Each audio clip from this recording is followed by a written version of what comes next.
Thank you very much for the opportunity to interface with members of the ANC Youth League as arranged by the regional chair and the leadership collective of Tshwane for us to reflect and look back at where we come from as we deal with the challenges facing our country. The leadership of the African National Congress, the leadership of the ANC Youth League in Tshwane region, led by Chairperson Comrade Cde Cassel and the entire REC, the leadership of the SACP, Kusato and Sanko, the leadership of the PYA formation, the Women's League, comrades and compatriots. We are interacting at the time when our country and the entire global village are hard at work pushing back the frontiers of the COVID-19 virus. It is befitting to bow our heads in paying our deepest respects to all those who have succumbed to the virus. The sterling work that is being done by our frontline troopers, the healthcare workers in the fight against the spread of the virus must motivate all of us to soldier on. In the same backdrop as a country, we once again find ourselves engulfed by a resurgence or spike of gender-based violence and femicide incidents, which threatens the gains that the country has made in achieving a non-racial, non-sexist South Africa that our forebears like Comrade Peter, Tshwane, Mokaba so violently and gallantly fought and sacrificed their youth for. Will you, as a young person today, stand by and do nothing about it? On the 7th of January 1959, Comrade Peter Mokaba was born, and on the 9th June 2002, Comrade Peter passed on. He lived for 43 years, but he left a permanent mark on earth which will continue to be celebrated generations after generations. This year, he will have been 61 years of age. Comrade Peter was a man as a boy, and he was far ahead of his time, always challenging any status quo which was no longer relevant. His untimely departure will continue to be felt for many years to come. However, platforms of this nature afford us the opportunity to draw various lessons from leaders who possessed extraordinary qualities such as Comrade Peter and a few others. Not everyone, including every leader of the movement, really qualifies to have political lectures organized in their names. A memorial political lecture in the name of Comrade Peter befits the extraordinary contribution he made in the struggle for our freedom. Comrade Peter was the point of convergence and possessed wisdom of unmatchable proportions. May his courageous and gallant contribution to the liberation of South Africa and his post-liberation contribution towards a non-racial, non-sexist, free and democratic South Africa be forever engraved in our hearts and minds, and forever inform our contribution towards the future South Africa that Peter lived and died for. Long live the spirit of Comrade Peter Mokaba, long live. Comrades, nowadays everyone is leadership, and this is absolutely wrong.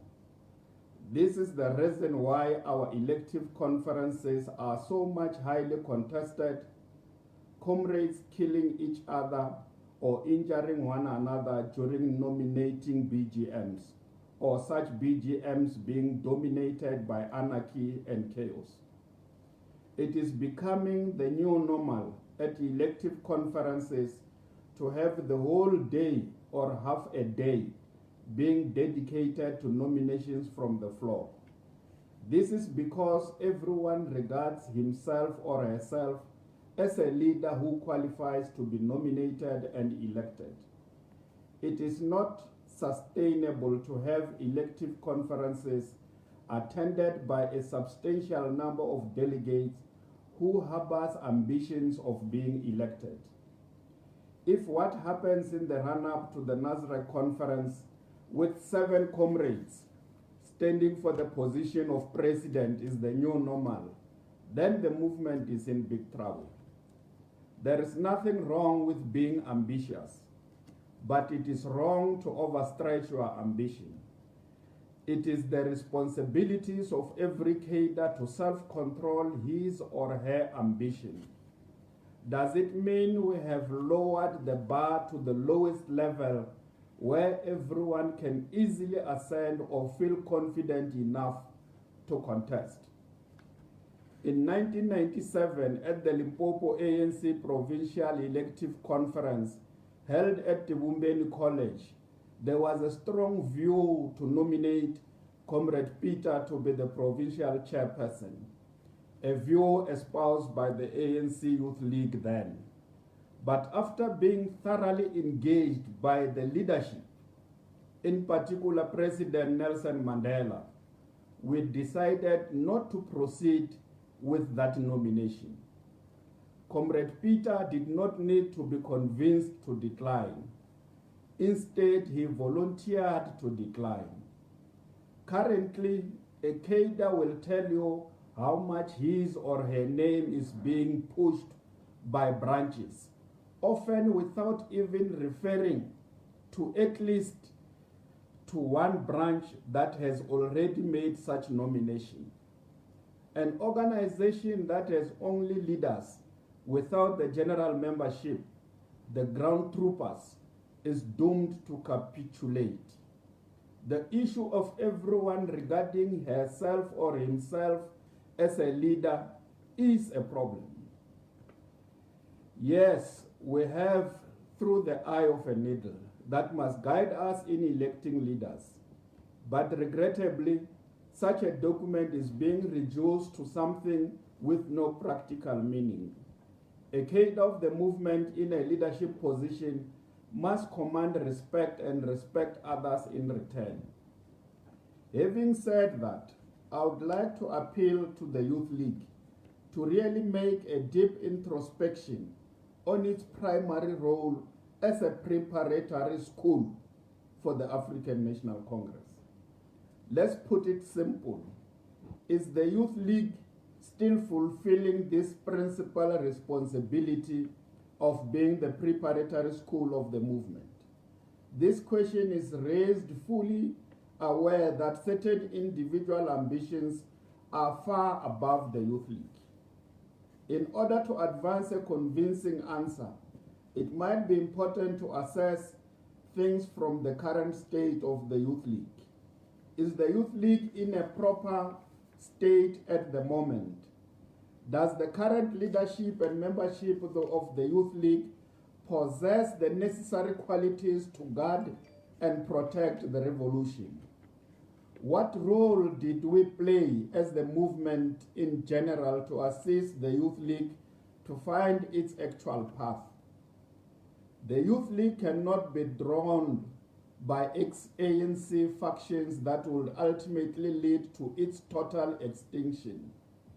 While the Youth League should continue to have interest in the direction and leadership of the ANC, it must do so from a strong position. The Youth League cannot influence the policy direction of the movement only at the top level without any impact in other levels. There cannot be leadership of the Youth League without general membership and structures. If there is only leadership, then who are you leading? The branches of the Youth League must be firmly in good standing with a membership that also hold the membership of the ANC. in order to meaningfully influence the direction of the movement.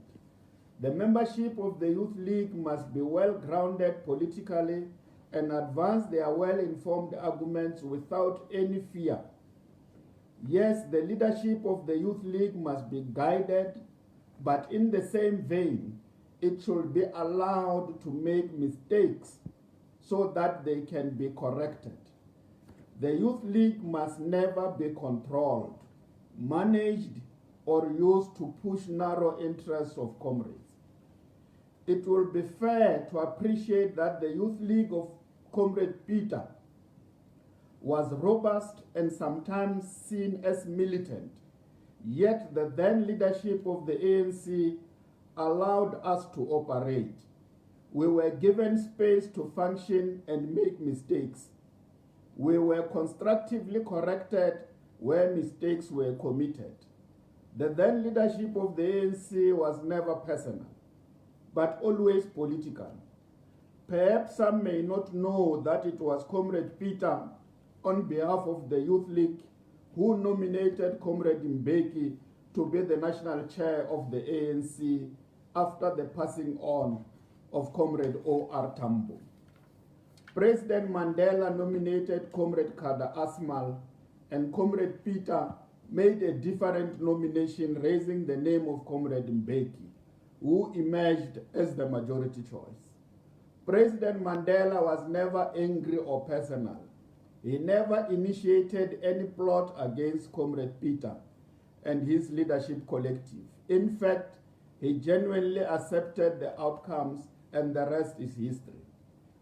The leadership and membership of the Youth League must learn more and be educated in order to be relevant. The fourth industrial revolution needs educated young people who will be able to evolve with technology.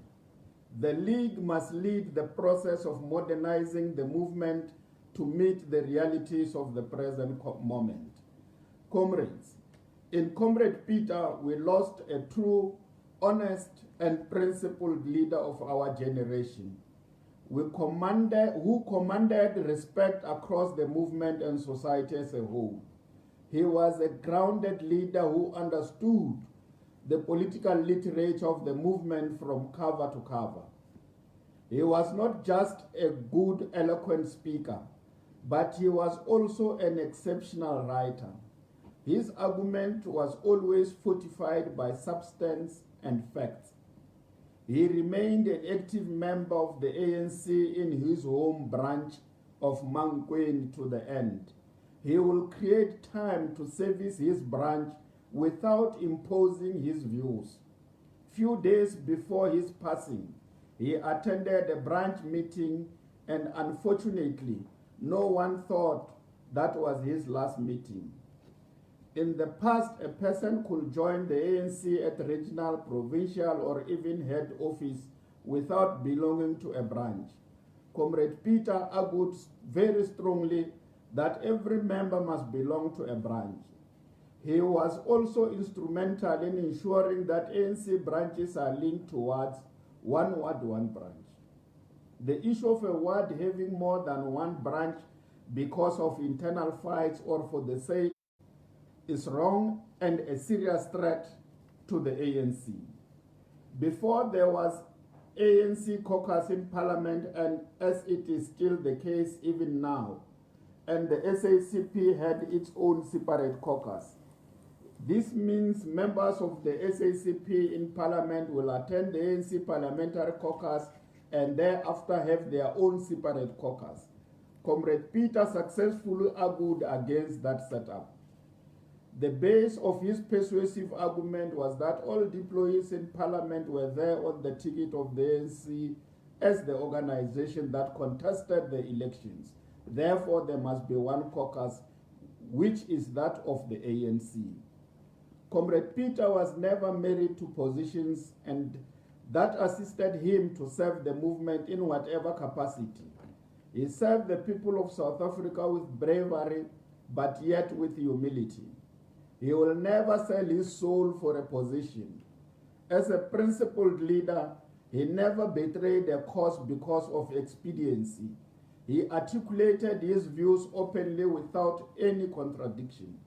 He was honest enough to tell his views regardless of the situation. Comrade Peter was redeployed as the Deputy Minister of Environmental Affairs and Tourism back to Lutuli House to lead the election campaign. He did not protest, resist, or call a press conference to cry foul for the movement to explain itself. If service and contribution to the cause of struggle were the sole barometer to deploy cadres, then Comrade Peter will have qualified to occupy a senior ministerial post. But because he clearly knew that joining the struggle was about liberating our people, such things never occupied his mind. Comrades, the effect of the virus in our country has exposed us in many respects, and I would like our interaction to also take a hard, honest observation at those respects. However, in order to detect the root cause of every aspect exposed, it might be important to trace developments from our 1994 election slogan of "Now is the time, se kunjalo kenako." When we boldly told our people that se kunjalo, what was the actual meaning or purpose of that emphatic election slogan? Did the slogan se kunjalo have different meaning to respective cadres depending on their ideological postures or personal desires? In 1999, during the general elections, we contested the elections under the slogan, "A better life for all," which gave hope and determination to our people to soldier on regardless of the challenges of the day. We inspired confidence in our people while at the same time sending a clear message that Africa must stand.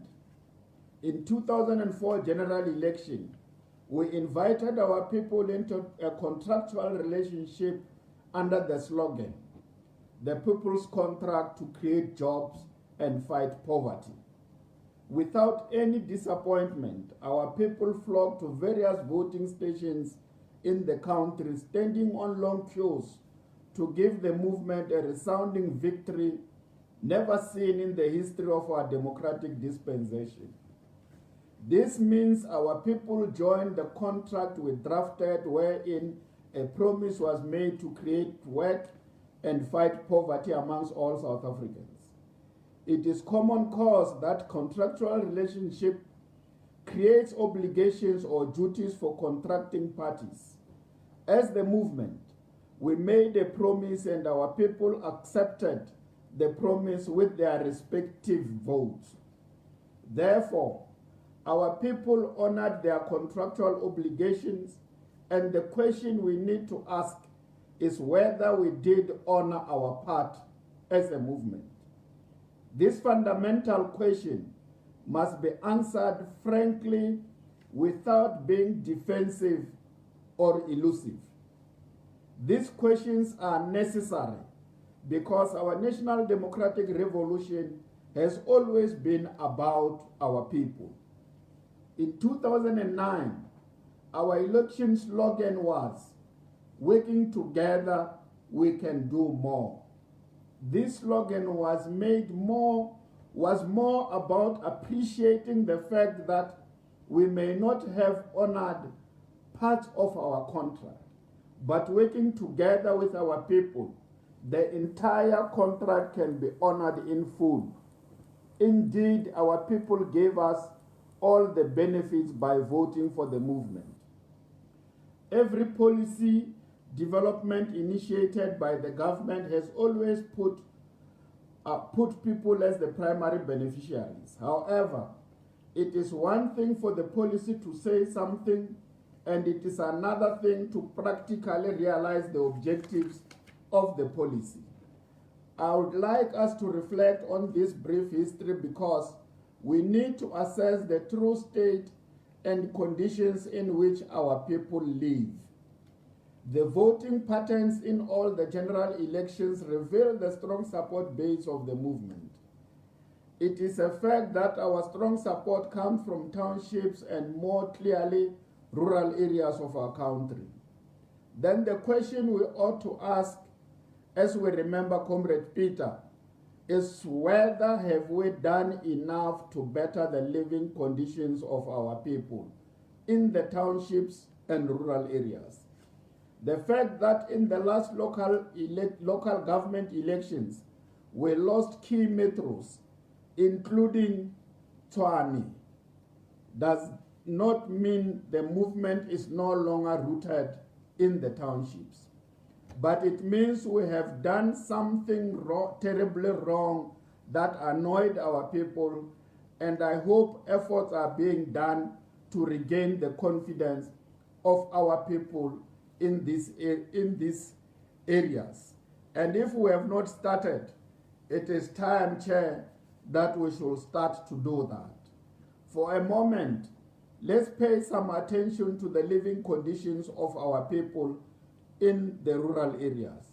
Since 1994, we have managed to deliver services to the rural parts of our country, but much still needs to be done.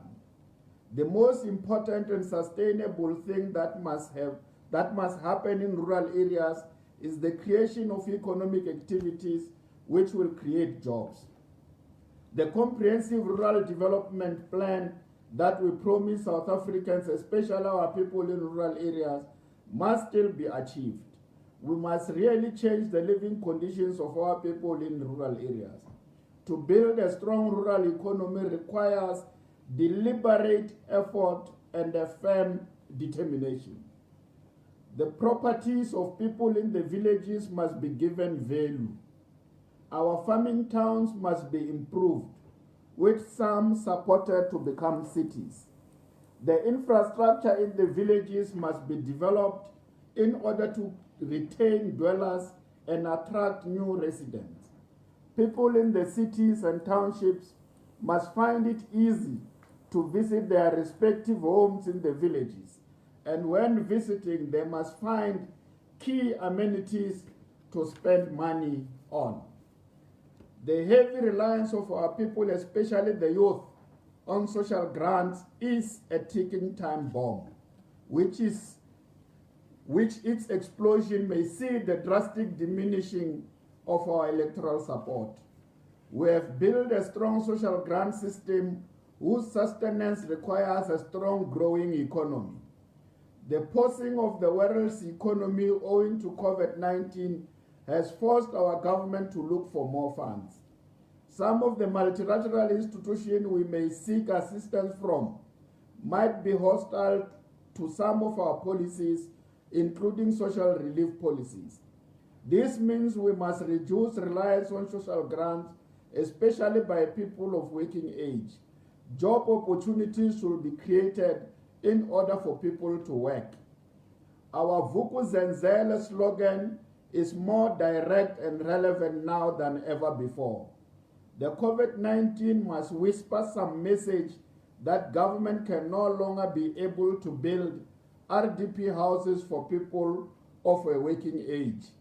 The 1976 generation whose sacrifices we are celebrating today woke up and did it for the entire nation. The 1976 generation will forever be remembered as long as humanity lives. Sekunjalo never meant people must just enjoy the fruit of freedom without making any contribution. The better life we promised was never to be found in the social grants for people of working age. Such grants are only temporary measures. The people's contracts never meant people must just vote and thereafter their contractual duties are all performed. Many of the relief packages announced by the President should be claimed and used to restart our economy, which must be people-driven. We must not find our people only in the queues for food parcels. The Youth League must rediscover itself and reclaim its space in the movement and the country as a whole.